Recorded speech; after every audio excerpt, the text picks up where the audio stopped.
বিএনপির বদনাম করার চেষ্টা করছে এই বিষয়গুলি আমার এলাকার যারা এখানে ৩৩ নম্বর ওয়ার্ডের নেতৃবৃন্দ রয়েছেন আপনাদের কাছে দৃষ্টি আকর্ষণ করব।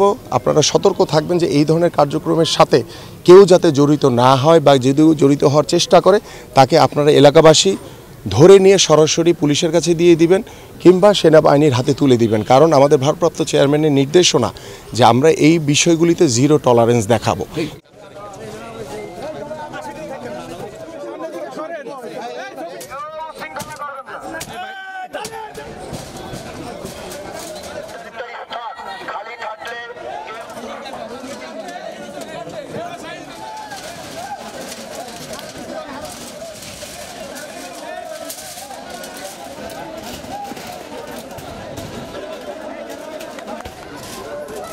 একটু দখলের বিষয়গুলো আমরা আসলে শুনছি, তো আপনিও একটা জায়গায় এসেছেন, কি অবস্থা দেখছেন এবং আপনার নেতাকর্মীদের প্রতি কী ধরনের নির্দেশনা? প্রথমত হচ্ছে যে আমরা গত 17 বছর যে স্বৈরাচার শেখ হাসিনা বাংলাদেশের ছাতিটা কে আনতে বলছে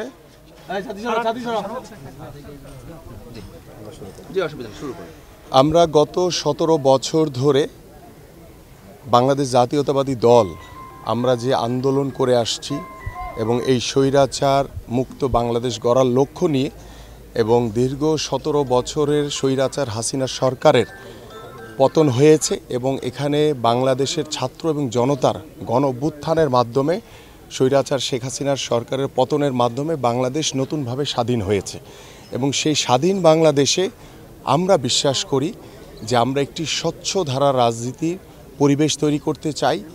আমরা চাই না বাংলাদেশে আর কোনো স্বৈরাচার বাংলাদেশে আবির্ভাব ঘটুক এবং কোনো স্বৈরাচারের উৎপত্তি হোক। সেই লক্ষ্য নিয়ে বাংলাদেশ জাতীয়তাবাদী দল বিএনপির ভারপ্রাপ্ত চেয়ারম্যান দেশনায়ক তারেক রহমানের নির্দেশনায় আমরা ডে 1 থেকেই আমরা চেষ্টা করছি, যেখানে চাঁদাবাজির কথা শুনছি, যেখানে দখলদারির কথা শুনছি, যেখানে লুটতরাজের কথা শুনছি, সেখানে আমরা সশরীরে যাওয়ার চেষ্টা করছি এবং আমাদের প্রত্যেকটি থানায় নেতাকর্মীদের ওয়ার্ডে নেতাকর্মীদের নির্দেশনা দেওয়া হয়েছে যে এই ধরনের কোনো চাঁদাবাজি বাংলাদেশে আর হবে না, কোনো দখলদারি চলবে না, কোনো জুলুম নির্যাতন চলবে না। সেই লক্ষ্য নিয়ে দুষ্কৃতিকারীরা কিছু নব্য বিএনপি আমি দেখছি যারা এই ধরনের বিএনপির নাম ব্যবহার করে তারা বিএনপিকে বদনাম করার জন্য আওয়ামী কিছু নব্য বিএনপিতে তৈরি হয়েছে। এই লোকগুলি এই ধরনের চাঁদাবাজি লুটতরাজ বিশৃঙ্খলা করছে এবং তারই ধারাবাহিকতায় আমরা গতকালকে একটি জাতীয় দৈনিকে একটি দেখলাম যে বিএনপির নাম ব্যবহার করে, এবং আমি যেই জায়গাটিতে দাঁড়িয়ে আছি এখানে আগে একটি সাদেক এগ্রো নামে একটি প্রতিষ্ঠান ছিল, অবৈধভাবে তারা ছিল এবং পরবর্তীতে যখন বিষয়টি সবার সামনে আসে সেখানে আমরা দেখেছি যে এখানে তারা একদম নিট অ্যান্ড ক্লিন করে দিয়েছে, উচ্ছেদ করে দিয়েছে সকল বিষয়গুলি।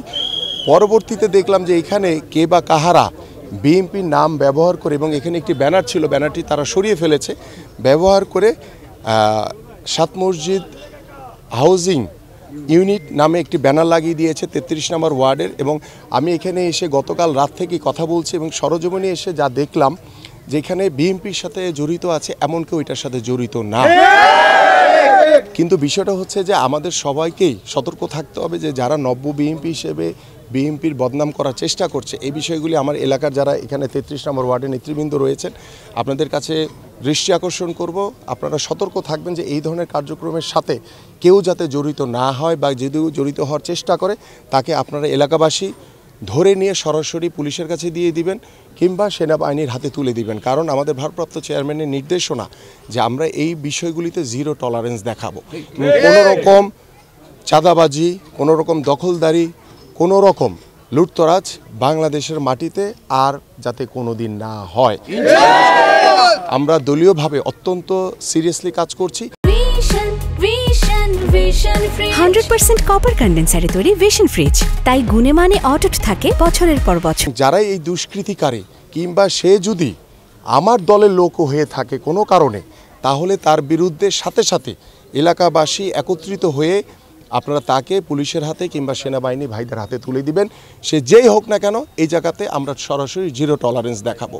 এখন আজকে আমি এখানে উপস্থিত হয়েছি আমাদের ভারপ্রাপ্ত চেয়ারম্যান মহোদয়ের নির্দেশে, এবং আপনার আসার আগে আমি একটি জিডি করে আসছি মোহাম্মদপুর থানায় এবং জিডির কপিটি আমার হাতে এখন পৌঁছেনি, একটু পরে আমার হাতে পৌঁছে যাবে। পৌঁছালে জিডিটি করেছে এই কারণে যে আমরা বিএনপির নামে যারা এই ধরনের বিশৃঙ্খলা তৈরি করার চেষ্টা করছে, বিএনপির নামে অপপ্রচার করার চেষ্টা করছে, তাদের বিরুদ্ধে আমরা সকলেই সোচ্চার। দেশবাসী যেমন সোচ্চার, আমরা বিএনপি জাতীয়তাবাদী পরিবার আমরা সকলেই সোচ্চার এবং আমরা চাই একটি বাংলাদেশে দুর্নীতিমুক্ত, সমৃদ্ধিশালী এবং স্বৈরাচার মুক্ত বাংলাদেশ আমরা ভবিষ্যৎ প্রজন্মের জন্য রেখে যেতে চাই।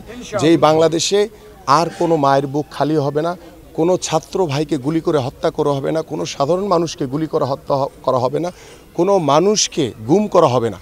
এই ধরনের একটি স্বাধীন মুক্ত বাংলাদেশ আমরা তৈরি করতে চাই বর্তমানে। তো সেই লক্ষ্য নিয়ে আজকে আমরা এখানে উপস্থিত হয়েছি যে আমার পিছনে যে টিনের যে ছাউনিটি আছে, আমরা শান্তিপূর্ণভাবে এটি খুলে আস্তে আস্তে যেহেতু এটা সরকারি জায়গা, এটা সরকারি এটার দায়ভার গ্রহণ করবে এবং সরকারের দায়িত্বে এই জায়গাটি থাকবে। এখানে কোনো রকম কোনো প্রতিষ্ঠান কিংবা কোনো